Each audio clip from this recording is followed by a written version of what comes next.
Hi, I'm back, but this time now on I'll be using this lens filter. Um, I don't look so good um, exposing my original feature.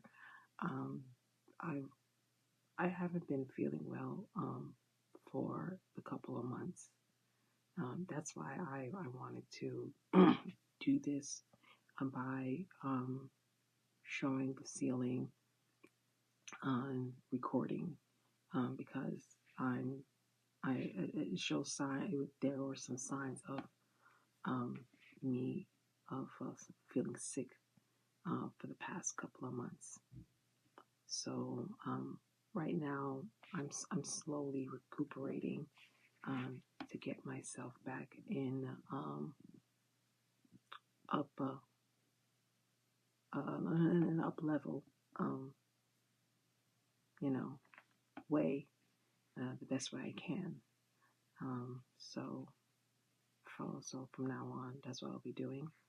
Um, sharing. I'll continue on sharing. I'm still going to continue on sharing um, my experience uh, when I was in Wegmans. Okay, so let's get started. Hi. So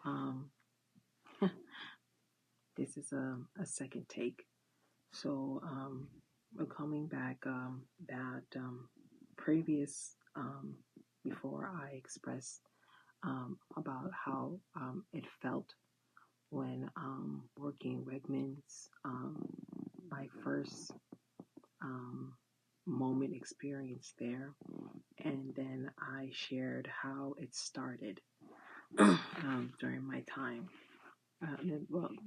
How it started and how long I worked as a home attendant and things like that.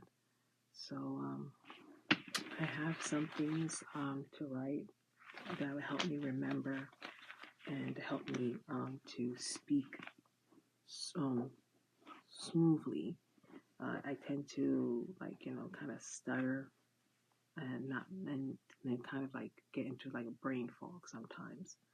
So let's begin. So for the first day on the job, well, it wasn't start of a job. It was start of an orientation. Now, here's the thing. Wegmans was in the process of opening another new location, and I never learned to know about it long before that.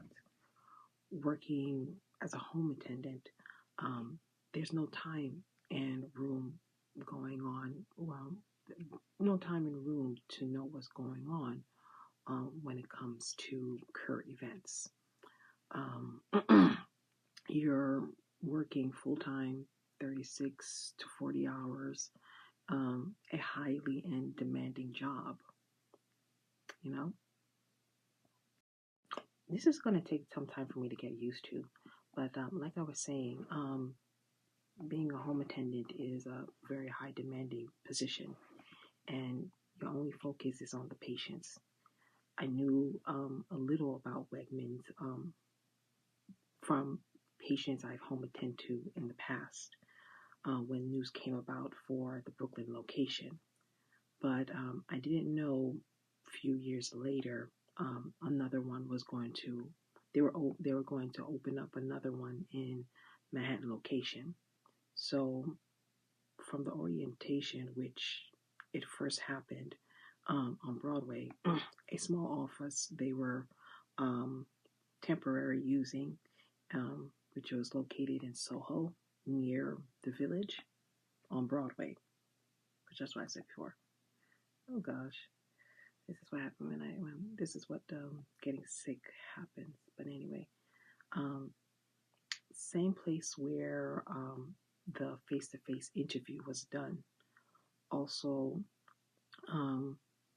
before, let me say, after I got hired, um, you had to do a drug testing.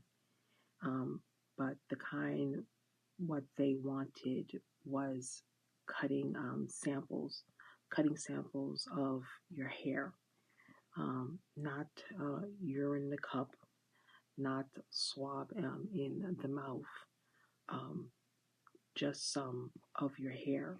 That's what they needed. And then I received a phone call by the secretary. She was asking for my shirt size to get the uniform, and she asked, "What am I allergic? What are my allergies?"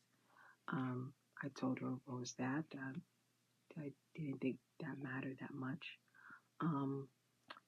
She didn't reveal to say that they'll be serving food and what kind of food they'll be serving, which I wish she had revealed about that at that time. See, that was why I said not to trust management. And the same about the human resource department. They can't be trusted either.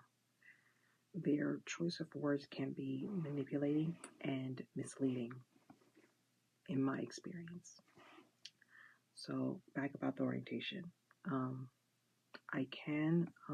I and the rest of the new applicants were seated along with the secretary in the secretary desk in the waiting area. And when we were called in to our assigned seats in another room, and we were to look for our names, which they were folders and name tags placed on the tables, as well along the uniform shirts on the chairs, which they were which they were bags. They were placed on the seats. So I was seated sort of in the middle horizontal part of the table, sitting in between two guys. One guy from my left was like in his late 40s, early 50-ish. That's what he looked to me. And there was the other guy, most definitely and completely in his 20s.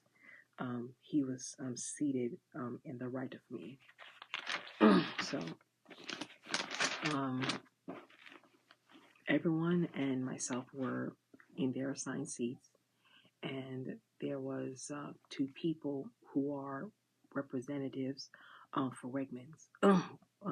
They were seated at the head of the table, looking ahead at the right side of me where I was seated. To what I can best remember, the first to introduce was, and I'm going to reveal this, store manager Matthew. I'm willing to reveal his name because he's already exposed to media anyway. The other person seated next to him was this woman, which I will rather not reveal her name because there's not much I can say about her, but I will say her name started with a J. But here's my little take about J. My first look and thoughts about her, she can't be still. As a home attendant, one of the jobs is to superanalyze the patient's behavior, changes,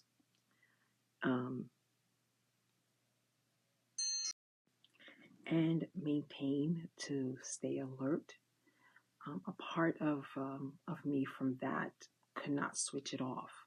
And seeing how Jay was behaving, it was distracting me from listening to store manager Matthew at the time. Jay had this full, long head of hair. Not going to reveal what texture, what hair color, and what is her ethnicity.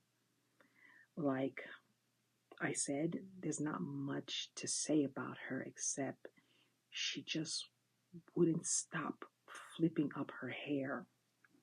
I see her kept flipping and pushing her hair back and on the side. I don't know if she thinks to believe it keeps slipping off out of place and not manage to keep from slipping.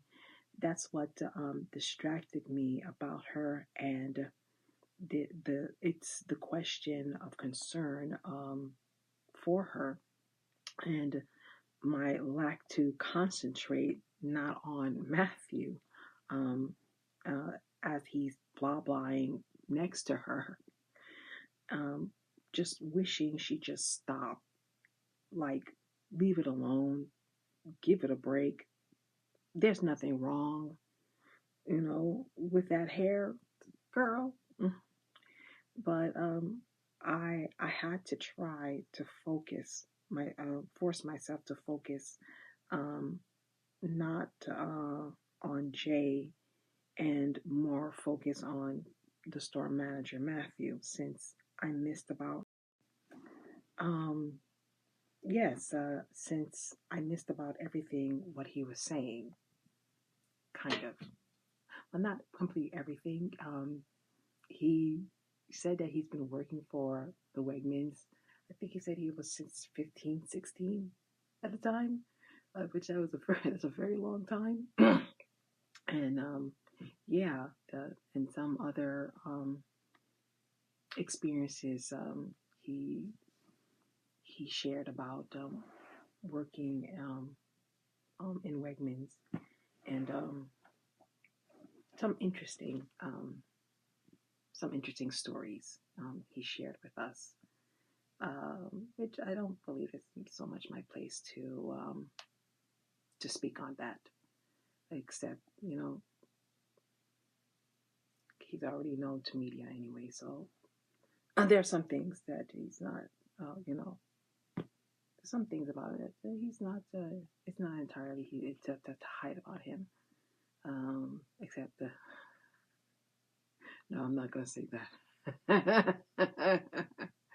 So I'm gonna stop right here at the moment and give a part two, okay? And I'll come back next time to finish the rest on the experience during my time in the orientation, the meet and greet I will consider at that time. So until I do this again and come back next time, take it easy.